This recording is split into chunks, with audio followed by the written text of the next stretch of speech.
Okay, so we are live again for the second session. We're going to talk today all about rescue dogs, really. And I'm joined with Paul from Great Hound in Needs and Alex from My Lovely Dog.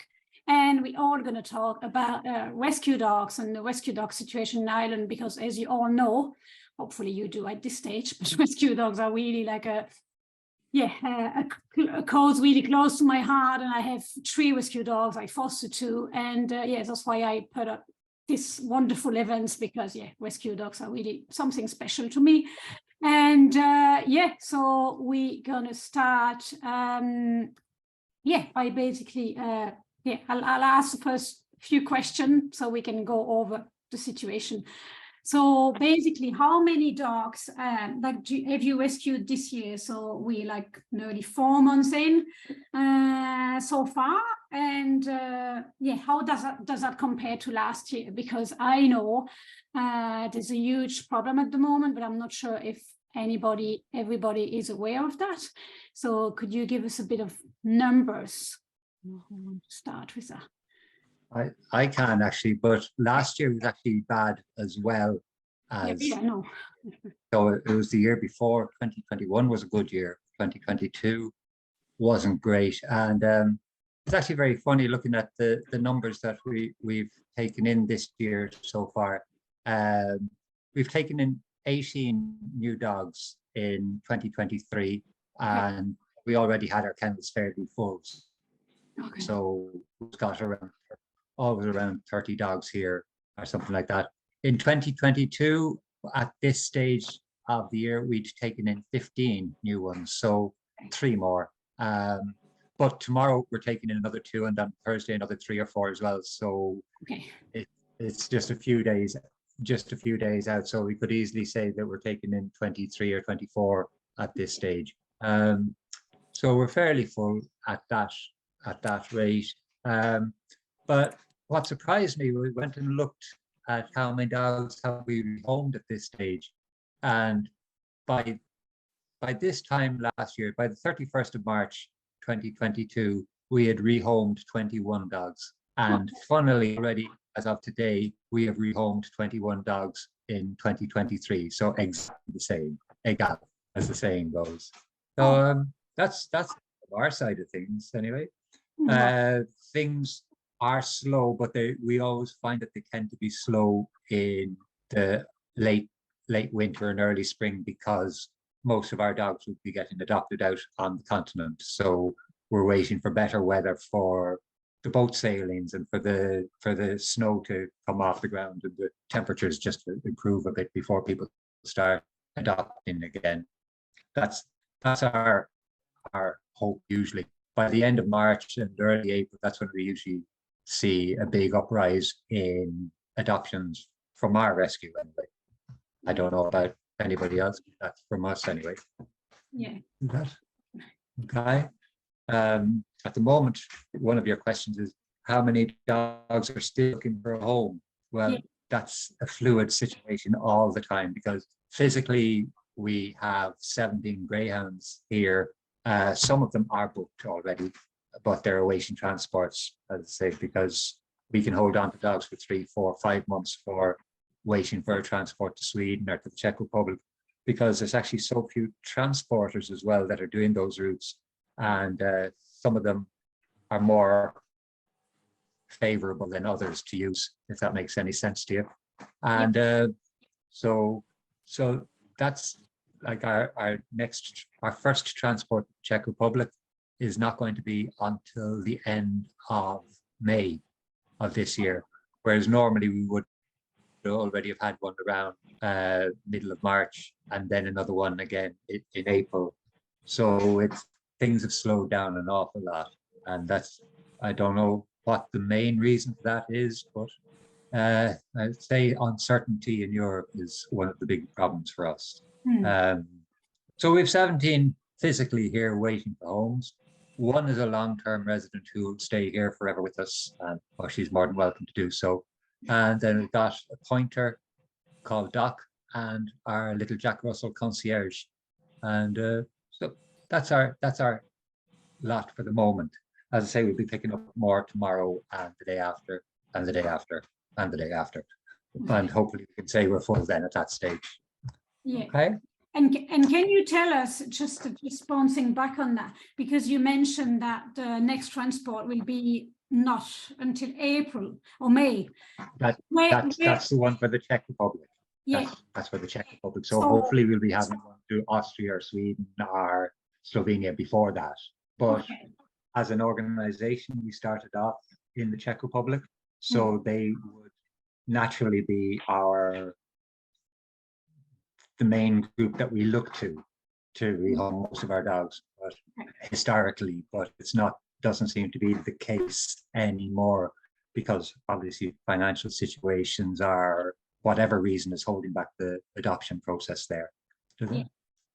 But my question is, where are the dogs in the meantime? So do you keep them they're with me. Yeah, absolutely. Absolutely. And it helps them calm down a bit more, I suppose. They get more hugs off of me that way. Every day I try to hug them all. It doesn't mean that I'm treating them all very brilliantly, but they all get a hug at least. So they learn how to be a bit more sociable with grumpy old men anyway. That's the way I see it. So you don't have any of them in fosters or anything? You don't have a foster, you do? Not really. We have one dog who's out in a foster home at the moment, but she is really going to be adopted by that family. Okay. But we did use foster homes an awful lot in the past, because we're only in our kennels here now 7 years, I think it is. Before that, we were using boarding kennels and foster homes all the time. And foster homes have their benefits because at that time they had their benefits because the people who foster the dogs can tend to fail and adopt the dogs in the first place. But also it means that the dogs are more out in public domain. Oh, I lost you there. Oh. Oh no. Oh. You're back. Was it me gone? Yeah, you were gone, but you seem to be back. Okay, that's right. Where did I go missing? You were talking about the fosters and the fact that they were usually adopted, and then we kind of we lost you there. Okay, but yes. So when we did have foster families, we found that they would be bringing the dogs out in the public for walking them on the street and introducing them to people who wouldn't have seen the breed as being a pet dog, and so more dogs got adopted because of using fosters in that way. And so that's one of the huge benefits of it. The downside is that sometimes, I don't know, sometimes I don't want to really go into a downside too much, because people sometimes forget that the dogs are only in foster care and not their own, and so they make decisions that are inappropriate for foster dogs. Okay. I don't know how to that diplomatically. I think that's about as diplomatically as I can say it. Can you give an example? Well, not without being too hard now. I mean, not I don't want names or anything, or no. Well, we had dogs that didn't make it onto transports, even though they were adopted by families over in Europe, because the foster family at the very end of the day decided that they were going to keep the dog. Now, whenever we had foster families, we always said, you have priority to choose to adopt the dog if you wish to, but you must give us a proper warning, and everybody gets told that there is a family waiting for this particular dog. And so a couple of times that it's fallen a bit strange, and that's very difficult, because then you have to try and explain to the family waiting for this for months, because obviously the transports are waiting for a long time, and that all of them can't have the dog they've been waiting for. So that's where it can be a bit difficult.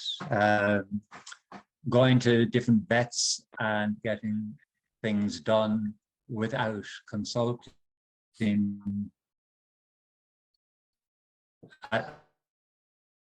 the necessary things done, like elective, I suppose it's elective stuff, cosmetic. We're losing you again. Oh. That's terrible. That's terrible. And it's on broadband. You know, we have the plug into the wall internet as well. That's the thing. So anyway, fosters are good and they're bad. And at the moment now, also the Department of Agriculture wants to know the address of if we're applying for a grant, because they need to know. I don't know why they need to know, but they need to know where every physical premises that is being used by a charity is located, whether it's a foster home or the kennels. And that can be a little bit intrusive as well. Yeah, and a lot of administrative work as well, I suppose. Exactly. That you really don't need on top of the rest. Yeah. So Alex, can you relate? Can you give us a bit of I know you work with a lot of fosters, obviously, but can you, like, about the numbers? Like, did you see like an increase compared to, last year? Like, how many dogs? We've seen a massive increase now recently because of the rental situation with people that had dogs and rented properties. We've seen the pounds are just absolutely jammers with dogs. I mean, currently we have over 20 dogs up at the farm, which are on it. We got purpose-built kennels in, but we also use fosters as well. Like every day we're getting inundated with messages, with emails from people. I mean, we took a dog in only like yesterday that was thrown over a wall into an abandoned house, a pup, by a young child. So we have four. We always try and keep one kennel for emergencies. Like we found an Akita that was left straying, just walking through a village by herself. We've had dogs that have come in pregnant to ourselves.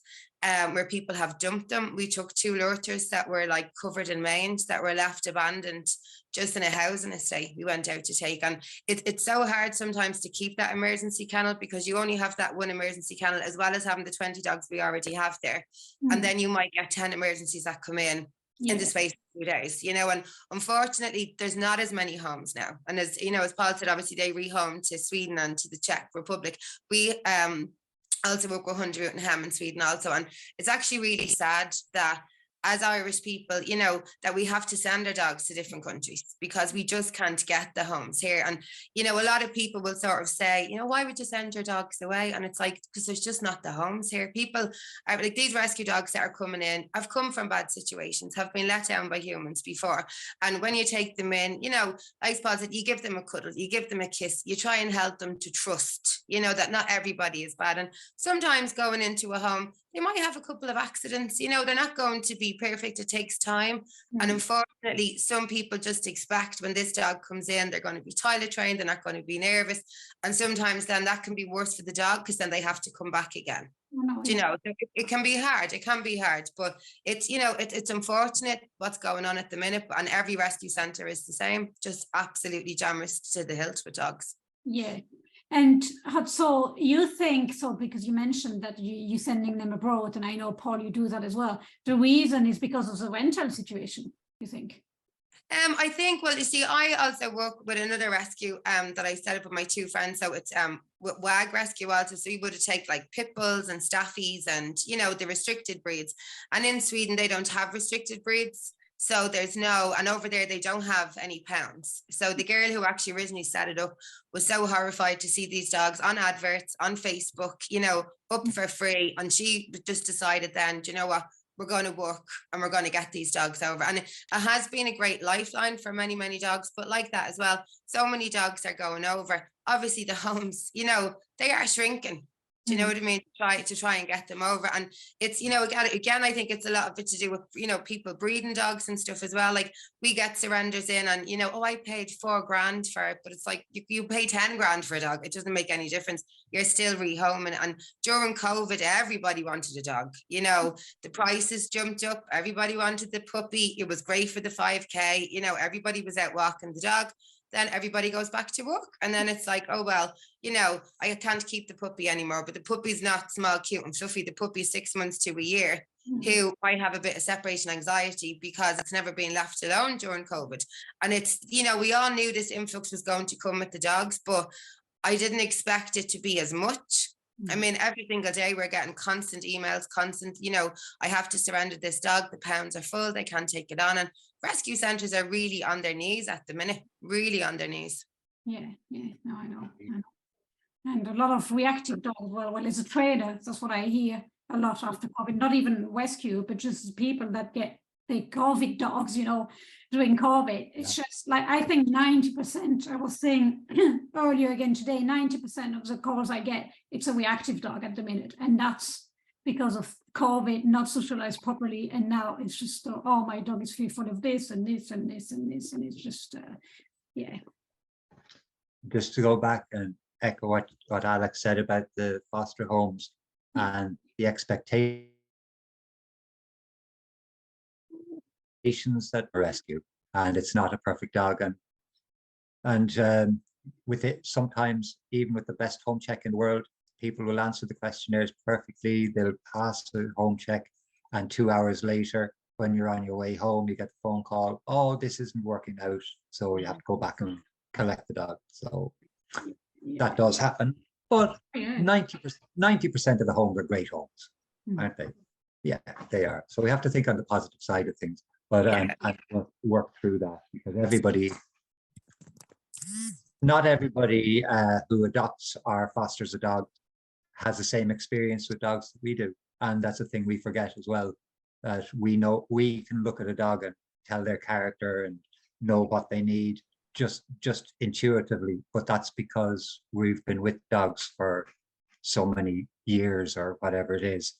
And other people, it's like, I suppose, my wife had her first baby, the doctors were saying, no, it's easy, it's only having a baby, but it was her first one and her only at the time, you know, like it's not a walk in the park for somebody who's doing something for the first time. So there's an awful lot of better education, I think, that we could do with foster homes and probably with adoptive families as well, just to emphasize the fact that the dogs they're getting are not perfect. They do need training, and they need them. They need the human. Understanding. Yeah, they need that and all that, and they look up to the human so much for guidance and for security. And it's a thing that we don't realize, that okay, we've got the dog, maybe it's going to protect us, but it still needs to learn as well. And yeah, they're like children. That's my opinion on them anyway. Yeah. I always say, if people want to have children, they should try and have a dog before, because then they know. I always say it's a great test. I always say, if you have the dog, you cannot have kids. I'm sorry, you can't.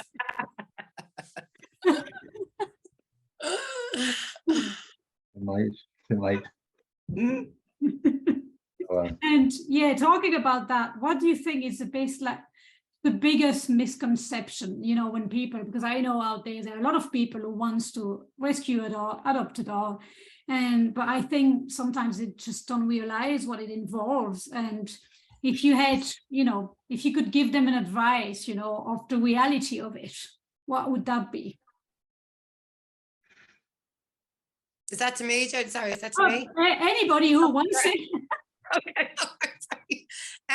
Well, we would say with any of our dogs that are going out to be adopted by the family, and as Paul said, you know, you do the home check, you go and you know, and I'll do A, B, C, and D, and it's like, just go with the view to foster, because a lot of people feel, well, we found when they were adopting a dog, if it didn't work out, it was, oh, I can't bring it back to the rescue centre. You know, I can't be that I wasn't able to look after. But as I do say, look, you might foster 5 dogs from a rescue, And on the, you know, on the fifth dog, you might find that's the one that fits into your family life. Not every dog is going to fit in with you, but it's like the best way to know is to foster, not to feel pressurized, but to feel that, look, you know, sometimes it doesn't work out. You know, it's like people, sometimes you might meet 10 people, you might like 5, you mightn't like the other 5.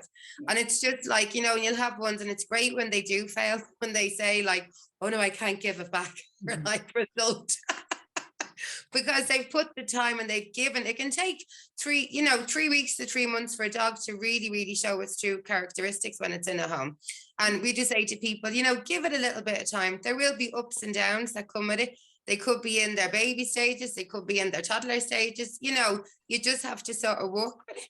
And see, a lot of people, I think, what had happened was they didn't do their research on the type of dog. So they seen, like, say, a cute little fluffy dog. Oh my God, that's great. It's a small dog, doesn't need walked, won't chew, won't do this. And then, you know, 4 or 5 months into it, it's peeing and having accidents around the house. And then it's like, you know, you have to train it. Oh, I remember some lady said, oh, it doesn't come trained. And I was like, look, you know, it might be trained in my house, but it will go to yours. It might have a few accidents, you know. So I think hugely, I would say to people, is to research the breed that you're going to get. You know, don't get a really active dog if you're not a really active person. Like if you took a collie on, they need lots of walking, mental stimulation, you know, as well as physical.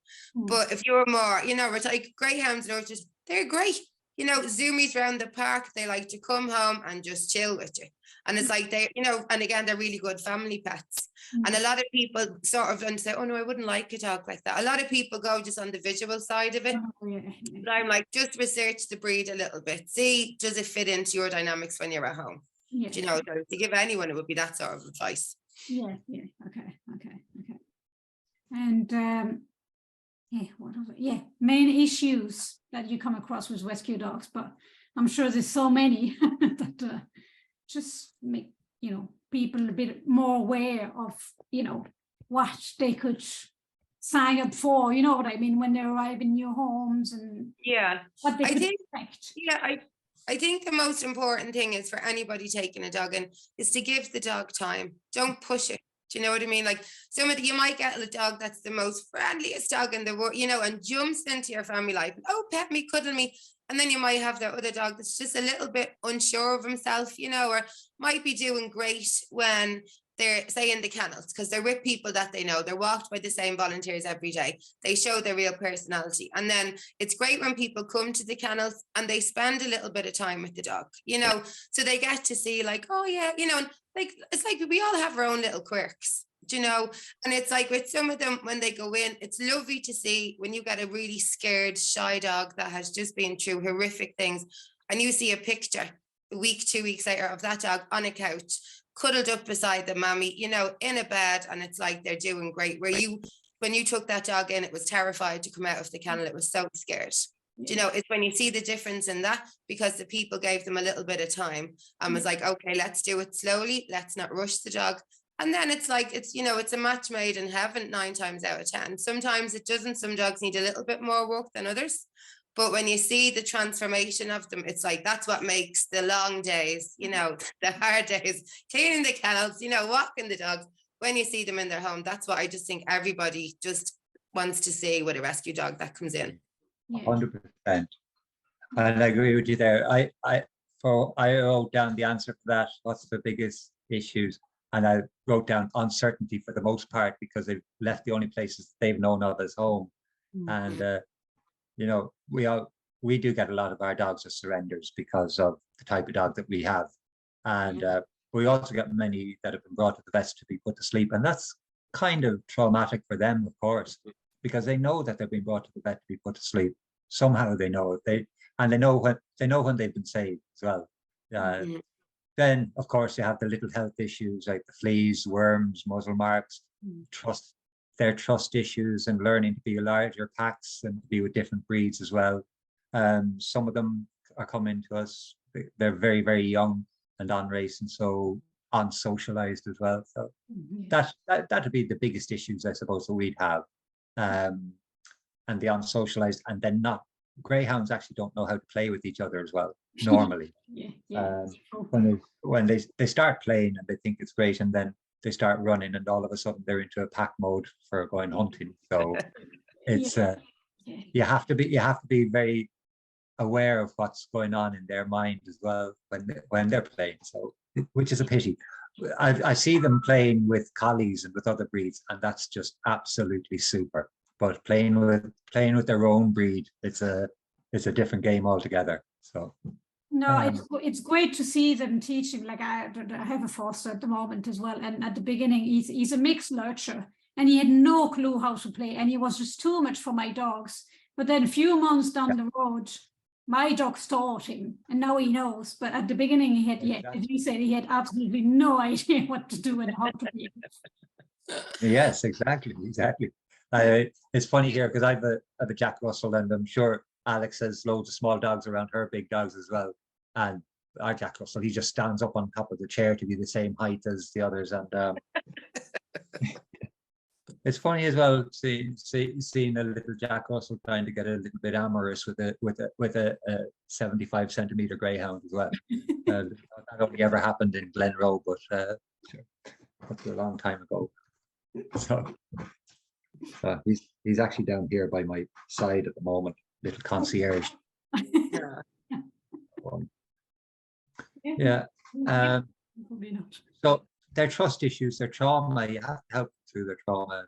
And then when they get used to you, you go and find them another home somewhere else, so they have to go through it again.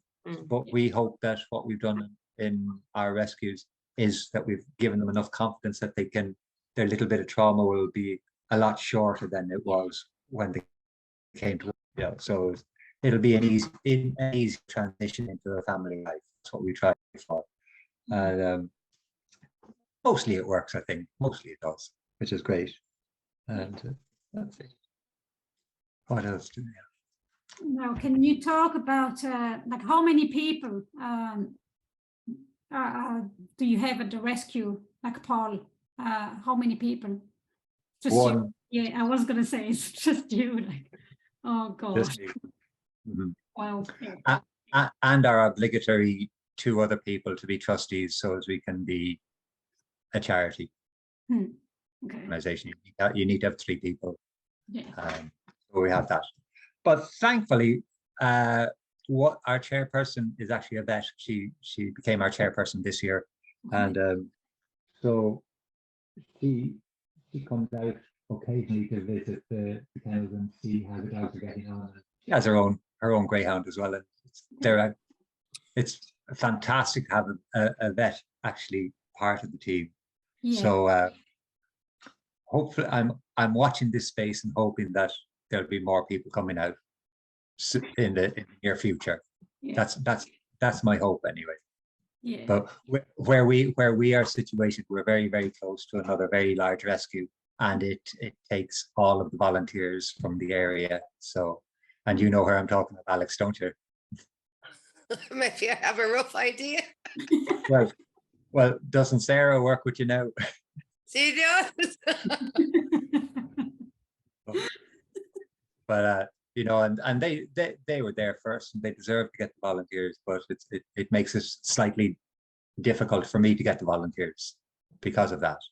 So we'll keep our fingers crossed. Yeah. Positive vibes, Paul. Positive vibes.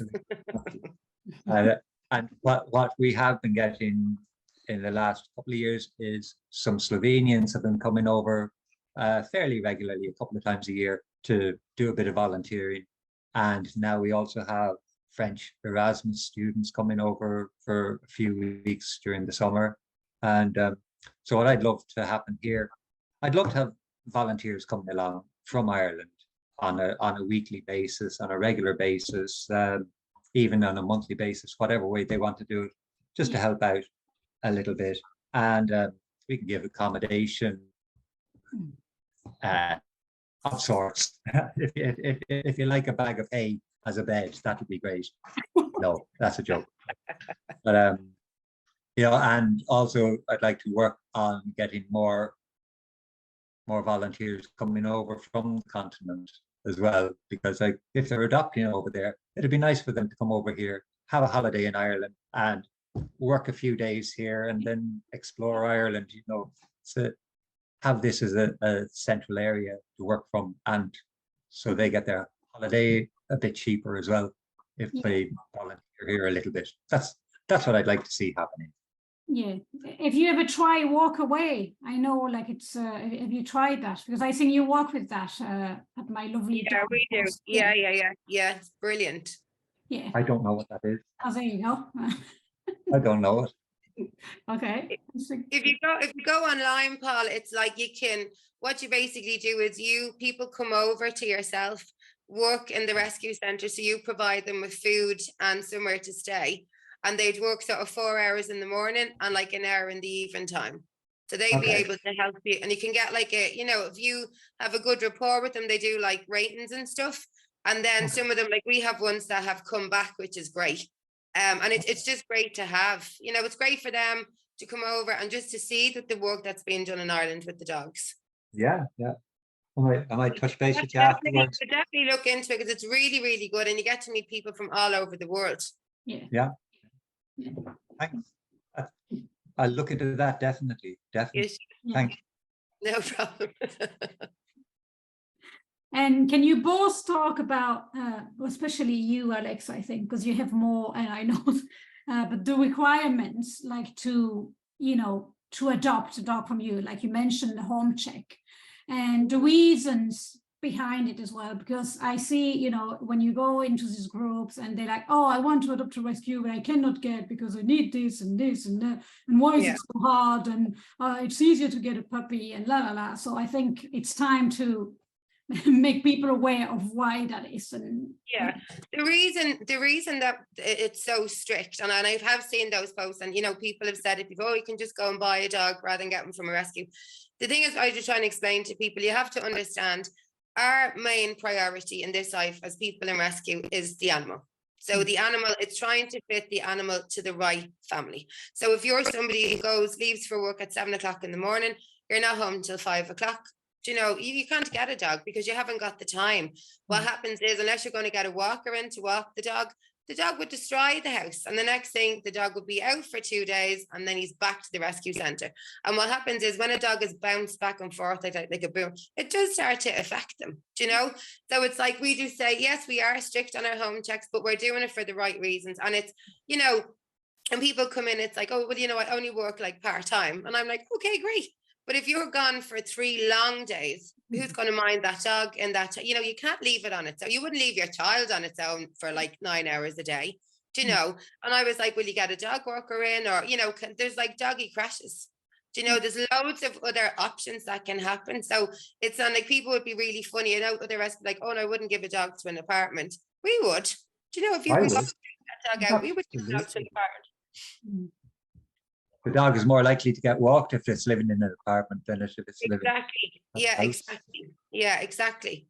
And that just be the thing, a lot of people would say also, oh, I have a shed, out the back. And I'm like, okay. And I'm like, well, the dog won't be sleeping in the shed, because it's like the dog should be part of the family, not a garden ornament outside in the shed.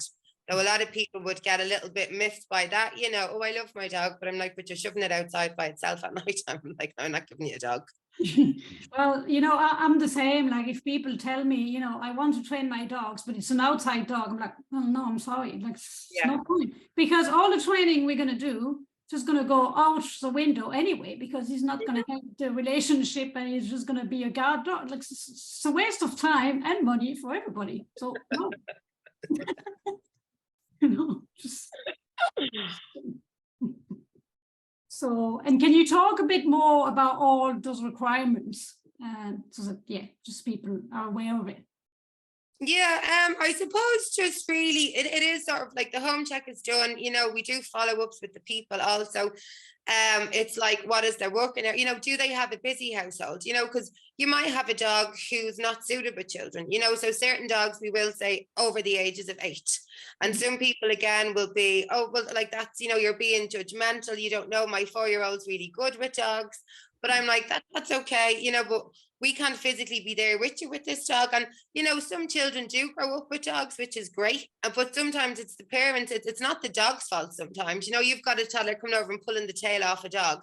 The dog obviously gives a little warning snap, please back off. the next thing you might snap and oh, the dog tried to bite the child. But you know, there's always circumstances to it. So we would always say to people, certain dogs go with older children. If it's a puppy, that's different.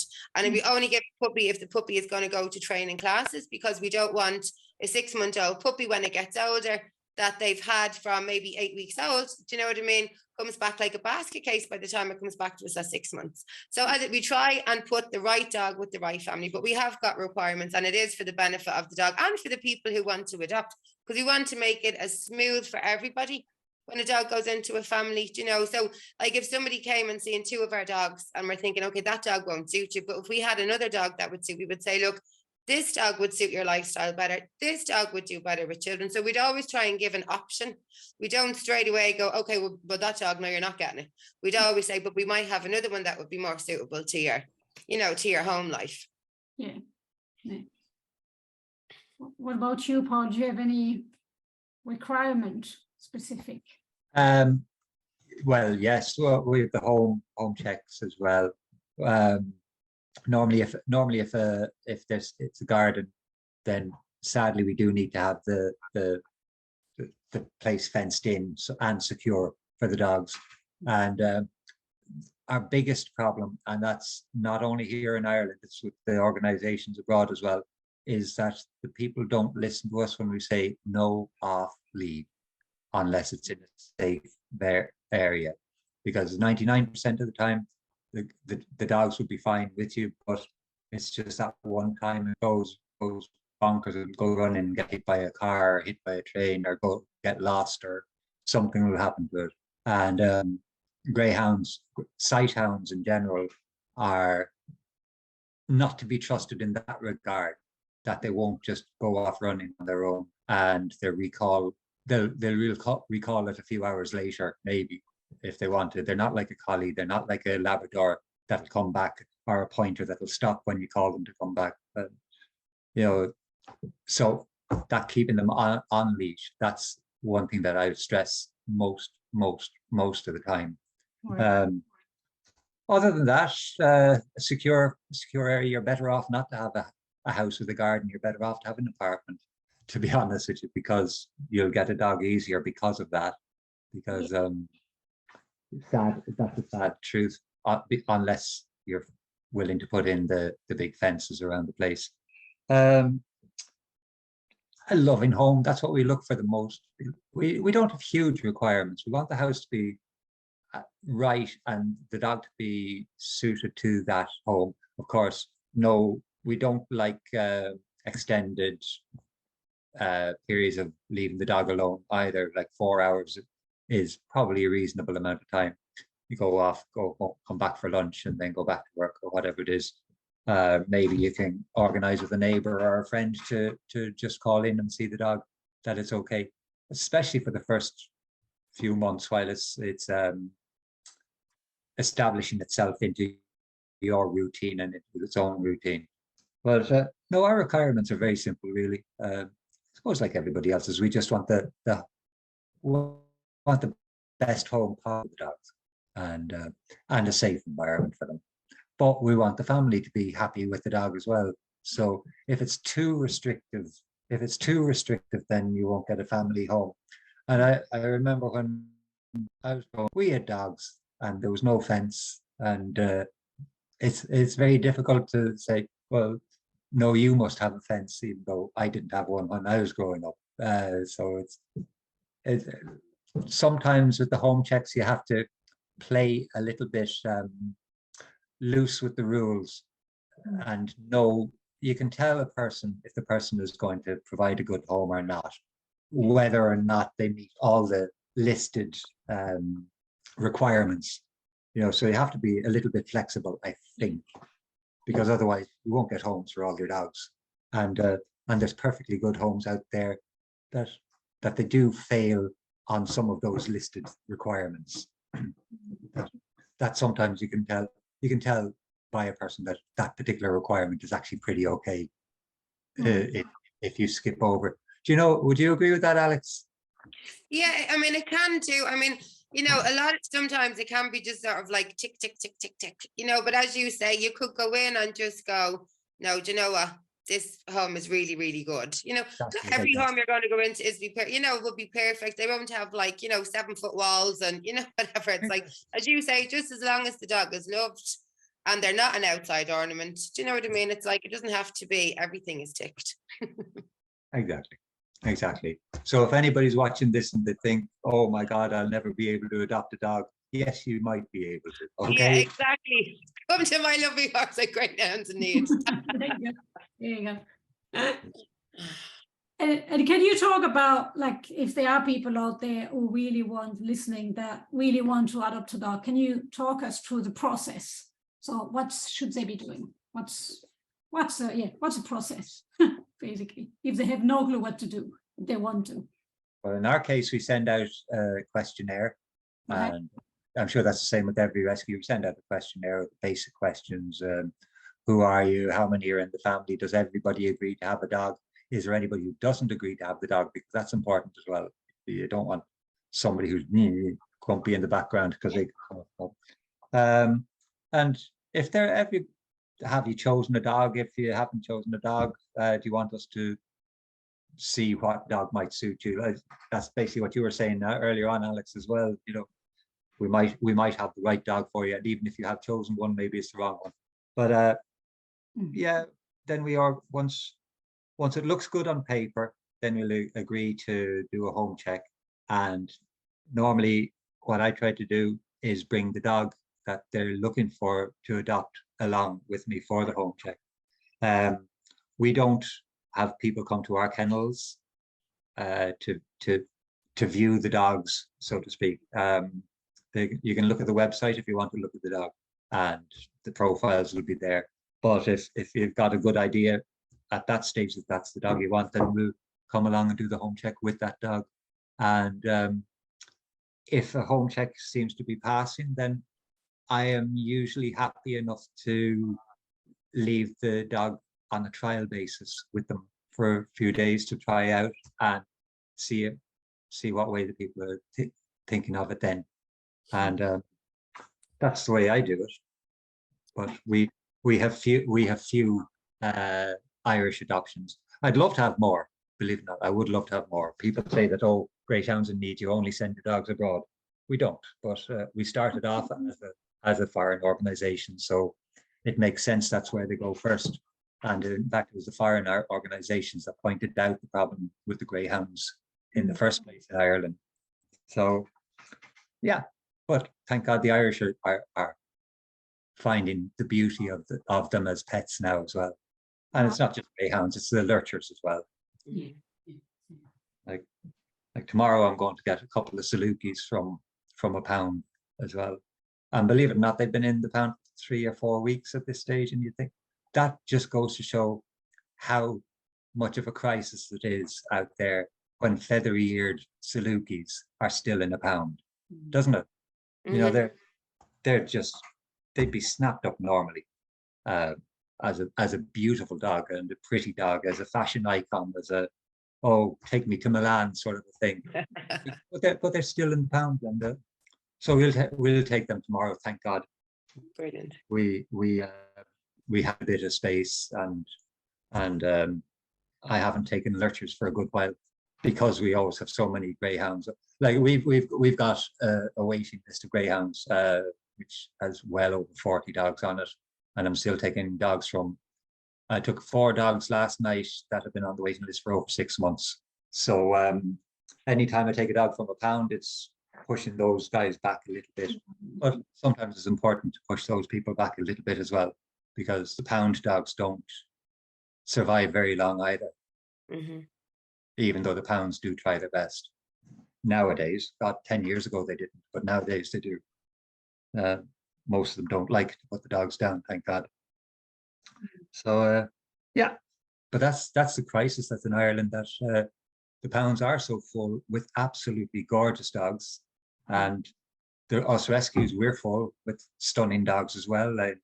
And there's dogs that you think, why are they still here? Because they're absolutely beautiful. Their characters are gorgeous. They're super to look at. There's nothing wrong with them to fault them, except for maybe they're in the kennel. That's the only reason, the only thing.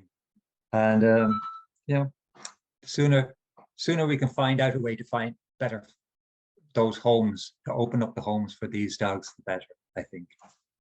And I'm talking too much. No, absolutely not. No. I was going to ask as well, when you mentioned, you know, you have the first application process on paper, and then if it looks good, you go through the home check. Yeah.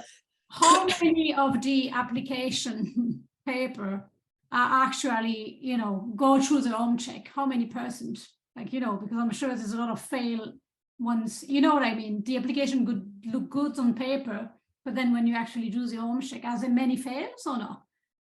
I would say we don't do that many rehome in Ireland, but a few have failed. But percentage-wise, no. I'd say No, okay. I'd say about 70% are passing. Okay. Now it's just a question that you know. It's a good question. I didn't think about that before, but yeah, I'd say about 70% are fit for purpose. So, and the ones that fail, it's because they didn't realize how big a greyhound is, or something they didn't realize, and something that we didn't realize as well. But the fit just whatever. Yeah. Can you relate to Alex? Is it the same? Yeah, like, well, with our adoption way it goes, so we would get contacted by social media, like Paul, because we're actually on a farm with horses, and, you know, like, we're really, really busy with pigs, goats, you name it. So we can't have the public just walking in, you know, randomly. So they would send in messages or requests about certain dogs that we have. So what we try and do is we try and organize the home check before they come up to see the dog. Some people travel from the likes of Galway, Sligo, you know, you rehome the gorgeous St. Bernard to a fabulous home in Galway. So we organize the home check first. So it just means once they pass, when they come to see the dog, all going well, we let the dog go with them that day because they've already been home checked. And like Paul said, we would do the same thing. We would say, look, foster for a week or two, see how things are going. Don't feel obliged that you have to adopt there and then. So it gives people, that they do say sometimes, just a little peace of mind, that they don't feel, oh my God, I've took it now, I have to keep it. You know, so, and like that, it's nice. And they might come up for one dog, but then when they come up and see all our other lovely dogs, they might go, oh, actually, do you know, I know I messaged in, say, about like Bruno, the Jack Russell that we have, but I actually want to go with like Lola. Do you know? So it's just when they come up, you know, and you just think you can change your mind. It's like you find something online and you go and see it in person, and it's like, no, it's not really what I wanted. So we find that can work sometimes with people, you know, as well. Yes. And then obviously, you know, they decide then after a couple of weeks that yes, they want to adopt. Or sometimes they might say, can I just have the dog just one more week more, just to make sure I'm making the right decision. So everybody is on the same page. You know, that they're not going to say in 3 weeks, oh, do you know what, take the dog back. So that's the way we would do ours, and then we're doing our adoption. And can you talk a bit about the social media part of it as well? Because I know you post, you know, dogs on social media, and then you have those thousands or hundreds of comments and people, oh, I want to. Are you able to manage that? Because I'm sure that you cannot go through all those comments and be like, but people expect, oh, I messaged you and then I never heard. Yeah. So can you talk a bit about like, yeah, what we'd say, and obviously, you know, we've got Instagram, we have Twitter, we've got a lot of stuff, and we've got like brilliant volunteers. Like, we wouldn't be what we are without the volunteers. Like, we're all volunteers, do you know what I mean, at the end of the day? And, you know, each person will go on and see it. But like that, you know, like 10 people could come in about a dog, they might tag me in it. And literally, you know, you just get so inundated with other. I'm like, oh my God, I didn't get to get back, or, you know. So, I mean, people will comment, but what we just say to you, it's better to private message the page, because you do get lost in comments. You know, the girls are working off the messages that are coming in. They can't look at, like, say 25 comments that came in. And other people are so good because they will comment back and say, oh, you know, private message the page. But then you'll have other people who aren't on social media who might ask a friend to go on and say, oh, you know, you could be sitting with your friend. They say, oh, what about this little dog? Oh yeah, I like that one. But you might have somebody that's not on social media. So then a lot of people will be like, oh, you know, could somebody give my friend a call? So, you know, although social media is brilliant, and, you know, everybody can sort of see, but some people aren't on social media. Some people just want to be able to talk to someone on the end of the phone, or someone just to, you know, send a text message to, rather than the social media platform. Yeah. So we have to be aware of all, you know, of all aspects for people trying to contact us. Yeah. Social media, well, I'm the one who does it all for us as well, but it's easy not to be overwhelmed with it if you don't post any profiles. So that's unfortunate. So yeah, I'm a bit behind on that sort of thing, unfortunately, but because of time wise. But that's where I need volunteers. That's where I need volunteers. So Yeah. But that's quite time consuming. I mean, you cannot do social media administration and then go on the field and rescue the dogs. You know, you cannot do everything. I mean, it's just you can't. I used to. I think, but that's why I think a lot of rescues, you know, do thrive a lot because people give, like, we have a fantastic group of volunteers, you know, for the horses, for the pigs, for the dogs, for everything. And literally rescue centers just wouldn't be able to, because it is so time consuming, you know, and like people are so good, they give up their time and they're like, yeah, you know, I'll come and help. And then they'll say, oh, you know, can I help with that? Or, you know, even with home checks, you know, like, oh, like I could do, and you know, so you tell them exactly what they have to look out for and stuff like that. And you know, Paul, you should definitely look into that, even to get some, because I mean, if you're doing it on your own and you're, you know, you're really home, you know, you're taking so many dogs, and it'd be great if somebody would come on and help you, even with social media, to even give you that bit of platform. That's it, exactly, because they don't even have to physically be here to watch the social media. You know, that's a great thing about it. I could tell people over the telephone what the dog is like, have the photographs, and they could write up a profile based on that. Yeah, exactly. And just a little video just to show, you know, a snapshot of the type of behavior that the dog has. It'd be great for you. Whereas I'm bad at the updates, because I'm actually out there with the dogs, giving them hugs and whatever it is that I don't want to diminish my time with them. Yeah. So social media can wait until I have a bad day, and then I can go and write up evidence. That's the way it is at the moment. I don't know how it was the last 4 or 5 years ago, because I seem to do an awful lot more then. But I think the dogs are happier now, though. Yeah, so maybe I'm learning and they're learning. They're teaching me. That's slow down and do things a bit better, rather than it's not about quantity, it's about quality more than anything else, isn't it? It is 100%. So, and sure, you were asking as well, Geraldine, about home checks and things like that. Sure. The Kenny sisters used to do home checks for us up in Dublin 10 years ago. Well, see, all rescues should work together, Paul. Absolutely. We actually all started the same year, you know that. You're 11 years, we're 11 years as well. So it's mad. And when my daughter's 11 now, so I'm with them since day one. I'm still here. And Martina adopted one of our dogs as well.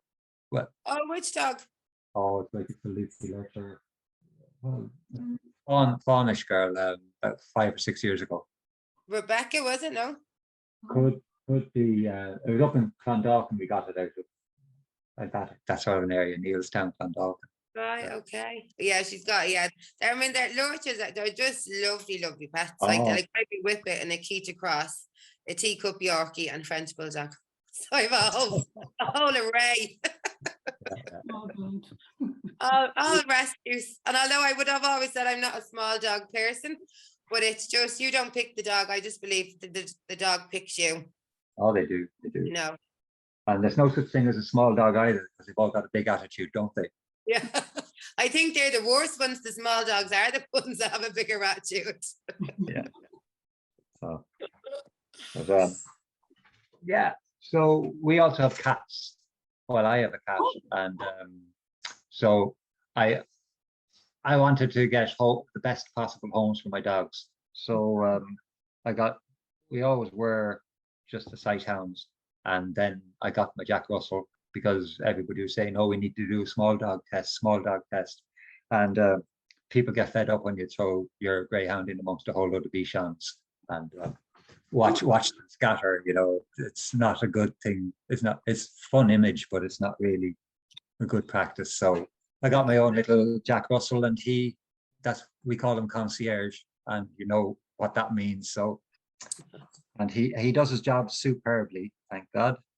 And then everybody keeps Why people with cats want to have a predatory animal, I don't know, but they all seem to want to have greyhounds.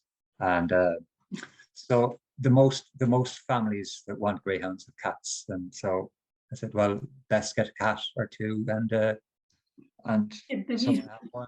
And he's called Rigolo, and he does all of the cat testing, and he's as brave as anything. And he doesn't care how big a dog is or how brazen it is.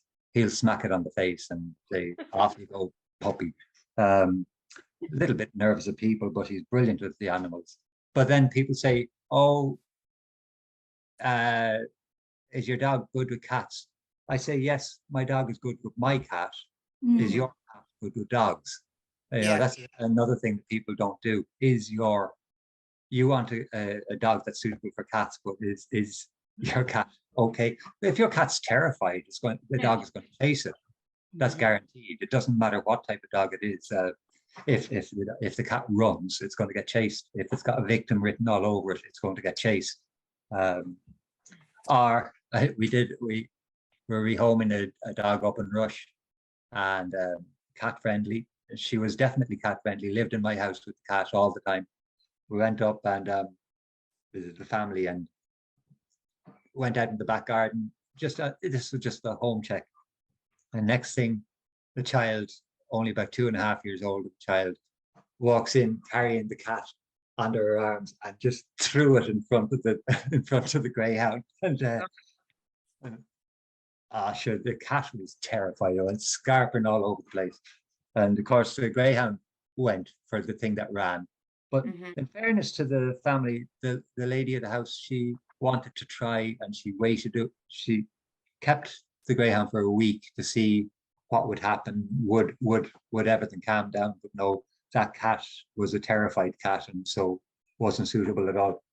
And the dog came back to me, and she came back to my house and absolutely perfect with my cat again. So it just goes to show, it's not, is it cat friendly, but is it that cat friendly? Is it not, is it that small dog friendly, but is it that small dog friendly? You know, like dogs, they've got the same attitude as people. Some people are horrible and some people are great.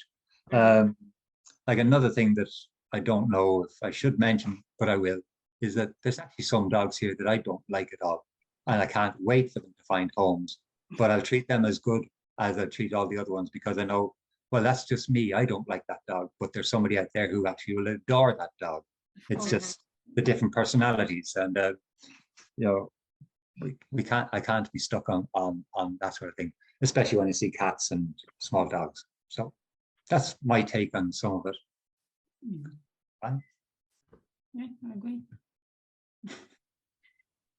Now I know, like, my main question, I know what you're going to say, but because obviously we kind of understood that you really need volunteers, but yeah, if people want to get involved, like, what can they do and how can they help you? But I'm sure you have a list of things.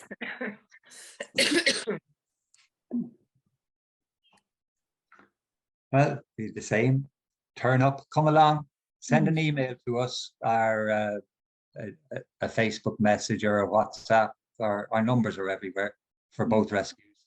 Just contact us and talk to us, and we'll figure out what you want to do as a volunteer, or what you feel you can do as a volunteer, and what we might ask you to do as well. So, you know, just get in contact. That's the best thing to do.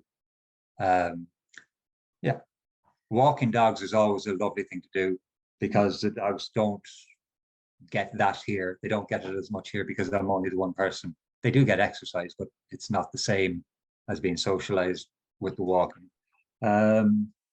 Cleaning, painting, weeding, all the things that you wouldn't associate. Washing blankets, sticking on the washing machine, the dryer, the hanging out clothes, all things like running a house. It all has to be done. It's not just, giving the dogs a cuddle and a walk, but yeah, the other stuff at the side needs to be done as well. That's here. What about you, Alex? More fosters? Yeah, I mean, foster, yeah, volunteers, really, to be honest, like midweek volunteers, because like Paul said, it's not just walking the dogs, you know, it's cleaning the bowls every day, it's fresh water every day, it's, you know, fresh blankets every day, you know, changing the duvet covers, you know, there's lots of things that go behind. And I think a lot of people have this thing in their, oh, when you walk in, like, oh, but sure, everything's all done, you know, but it's all volunteers who are, you know, giving up their time. And it's like, it's a great thing. Like, that's how I started, was volunteering, you know, and 11 years later, I'm still here. And you make, so like with us, you just make friends for life. Do you know what I mean? And everybody has the same, and you'll get good days and bad days, you know, when it's lashing rain and the muck is up to your ankles and you're like, oh, you know, like, God, I'd rather be in bed. But when you go up and you go in and you see, you know, you see the horses, you see the pigs, you see the goats, you see the dogs, and it's just like, you know what, it's worth it in the end. And I would say to anybody, for, you know, for any rescue centre, just go and give it a try. You know, just go and see what it's like to be a day in rescue. You know, and it's so rewarding. It can be tiring, but it's so rewarding at the same time. It is. It really is. Yeah, I have to agree 100% with you there. Yeah. Is there anything else that you would like to just add? Because I think I kind of, made the whole, went through all the list of questions that I had in mind, but is there anything that you would like to add, you know? That you think, you know, people that thinking of adopting a rescue or fostering should be aware of, or how they can help you, or, you know? Okay, well, I'll say for our side then, basically what we would say to people is, you know, if you can do a little, you know, like rescue centres are on their knees financially as well as every other thing, you know, could you do a little coffee morning in your job? You know, could you do a bake sale? You know, anything like that, because every single penny counts for every single animal. Like, animals, they're not cheap. You know what I mean? They're expensive when they get sick. You know, and rescue centres are on their knees picking up the pieces financially for all these animals. And the thing is, the rescues will never say no, even if they're in minus. It's like, this dog needs help, or that, you know, cat needs help, because we have a cattery as well. And it's like, you just open up your door. So we'd say to people, you know, open up your hearts. You know what I mean? Think of a little way that you could help. You know, if you see cruelty, report it. Just don't, you know, walk past and go, oh, somebody else will look after that. You know, rescue centres can't help unless the public get involved with us. So I would say that as well. Just from So true. So true. Okay, I'm just gonna have a look if we have a few comments there, and oh no, that was on the previous one. I'm just checking if there's any, if anybody has a question or thing that you would like to talk about, this is your time, because otherwise we can still obviously do it after, but no, cannot see anything, but I know there's a bit of delay as well. So if there is,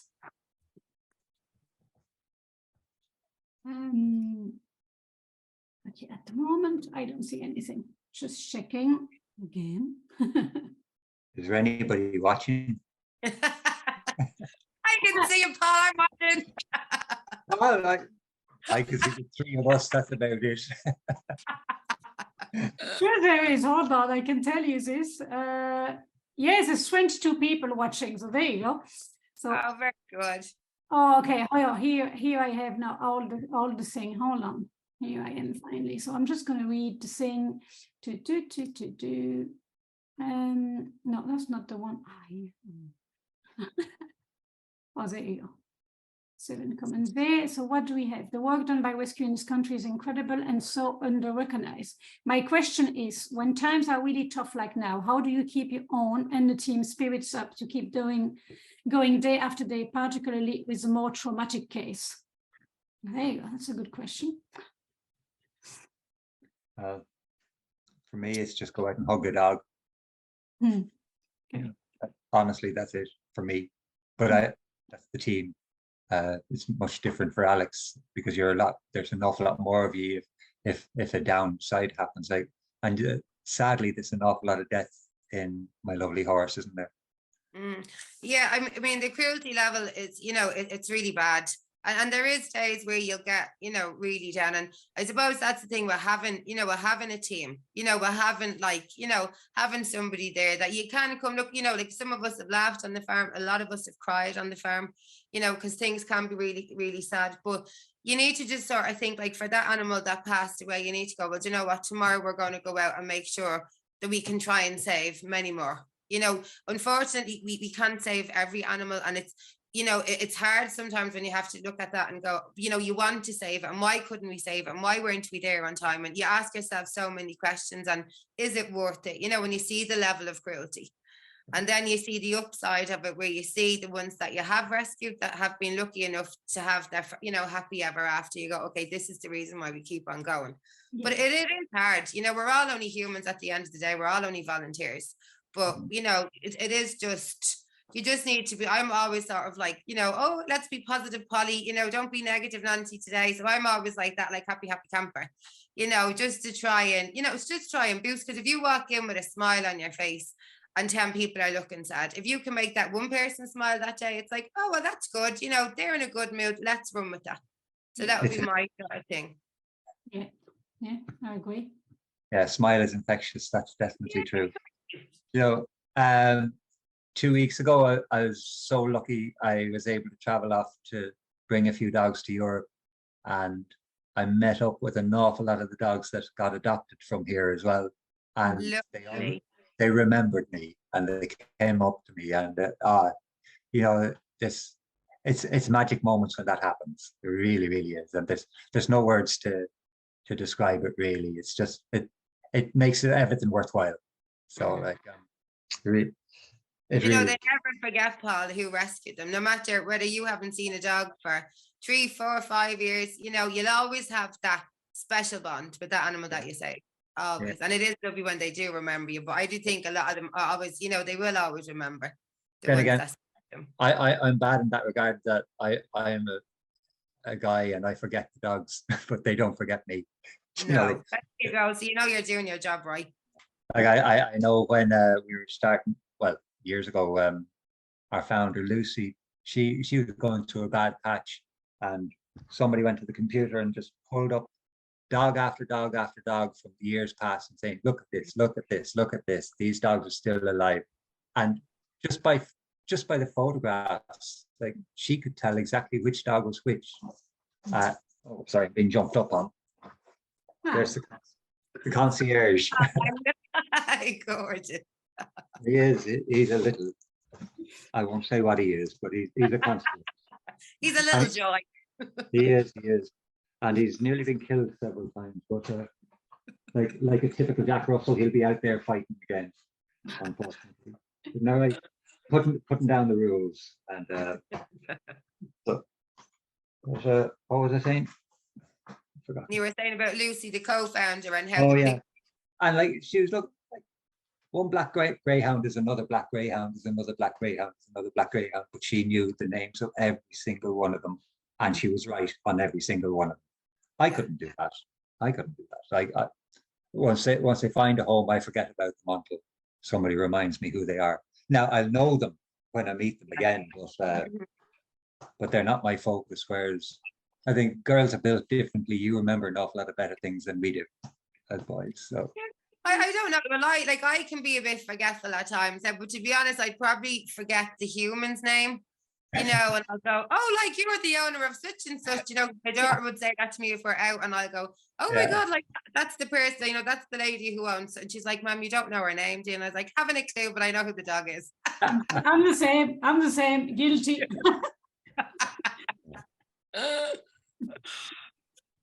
But there are, of course, some that I'll never forget. Definitely. We stop it, huh? I have another one. Okay, so any advice on rescue dogs who are rescued and are so frightened of us humans due to their past? How can we help them to trust and show their sparkle again? How can we help them to like us humans again? I come across lots of dogs, rescue dogs, who are so frightened of us. What's the best advice to help owners going through this building their relationship? Ooh. First off, I would say ignore them. Ignore the dog. Totally ignore it. Yeah. Let it be frightened of its own thing and just ignore it. Feed it and ignore it. It'll come to you eventually. Yeah. But if it doesn't, then it's a bit more serious, isn't it? But that usually works for a good while. It might take time. Well, it will take time.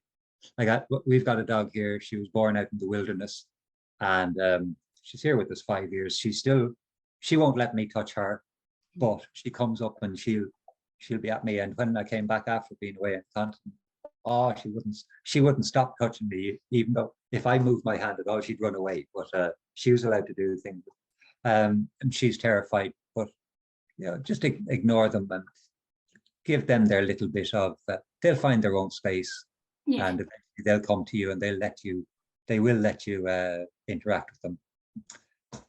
Now, I'm not a dog trainer or a behaviorist, so I was gonna say it's probably more a question for me, really. And I'd say, definitely ignore them, throw treats at them. There's a lot of body language as well that people are not aware. Staring at a dog, trying to force a dog into something is not good. So it's best to give them time. Sometimes look away, and they will eventually come to you on their own terms. It might take hours, minutes, hours, days, weeks, months, maybe. Some are worse than others. And then there are a lot of other things that you can do. And I would say stay tuned to the summit, because we'll cover a lot of all this. So I'd say stay tuned to the other session, because we will have trainers who will tell you, the activities that you can do to help the bond, and and how you can help them heal, and how you can help them overcome trauma and things like that. So I'd say stay tuned. It's only the beginning.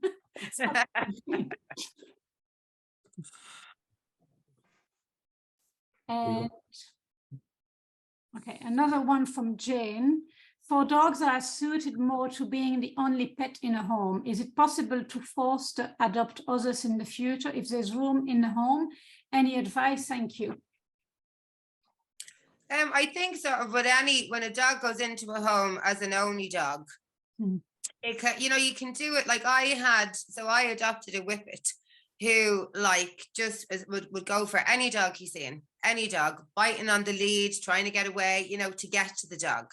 And with time and patience, what you can do is what I think a lot of people do sometimes, if they're taking a new dog home, they automatically take the new dog into the house.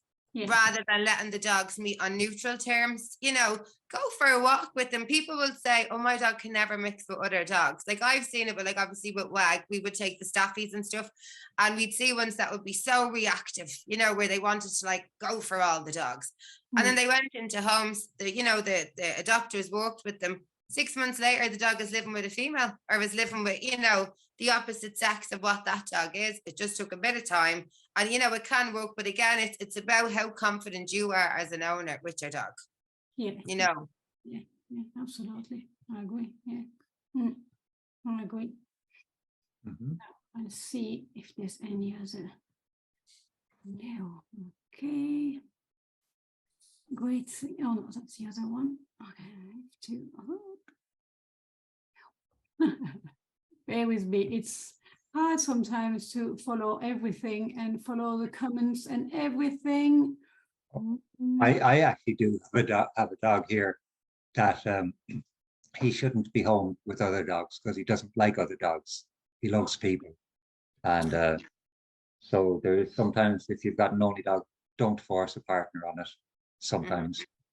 If you've been told by the person you get the dog off that this is the way that dog prefers to be, he just goes and snaps at the other dogs because his personal space is too close to him. Does that make sense? Yeah.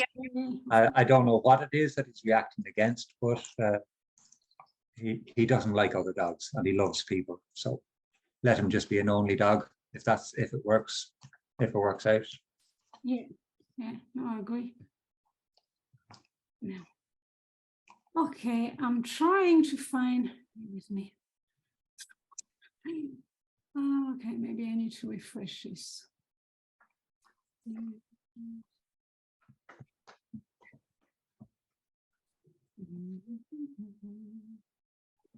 I don't think we have any others.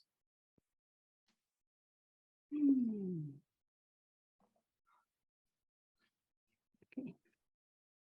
I don't know. I seem to have lost this now. Oh, here we go. Okay. No, it's, oh, there we go. Ah, okay. So yeah, I don't see any other question, but there's just a comment. So great to hear from the people walking boots on the ground in Rescue. Thank you. So there you go, a bit of a bit of support there. And if you have any other question later, what I suggest is that you can still, because I know there's there's 20 people watching at the moment, but there will be maybe more watching it on replay as well. So if they have questions, you can just put them in the comments, and I will send it to you guys. And if they can contact you, or if you want to have a look at the comments as well, or if they have any question, or if they want to help you and support you. They all need volunteers, so please reach out. And I will put the links of the website and the way to contact you in the comments as well, because to make it easier for people. And by the way, even if you think you'd like to volunteer but you don't like animals, we've got plenty of things for people who don't like animals to volunteer to do, because there's other things, as say, like the maintenance of buildings and runs and other areas. So if you want to help, please just do contact. Okay. Yeah. And even as you said, it doesn't have to be like on site. Obviously, you can have help as well, like administrative help, with social media and so. Yeah. Exactly. It can be done offline. Yeah. As you can see, some like my internet has been going on and off there for you a bit, has it? Yes, we're plugged into air, into the broadband thing, and so some people have a better broadband than other people do, and so maybe it'll be easier for somebody in a more urban area to do some admin stuff for somebody like us who's been down in the rural areas. Yeah, might be an idea. Yeah. Have you got any gigabytes to volunteer? Volunteer some gigabytes. All right. Even if you only have 1 hour per week, it can make a difference. A half an hour a week would make a huge difference. Honestly, a half an hour would be brilliant. Really would. Then build on that. Get you down. Right. Okay. Well, thank you, people, for watching, and we'll see you tomorrow. Tomorrow we have 6 p.m. applied zoopharmacognosy with white horned boars, and it's going to be mind-blowing. So try and tune if you can, and otherwise you can still maybe watch a replay. But try to tune in if you can, and have a nice rest of the evening. Thank you. Thanks very much. Bye. See you later. Bye. Bye, everyone.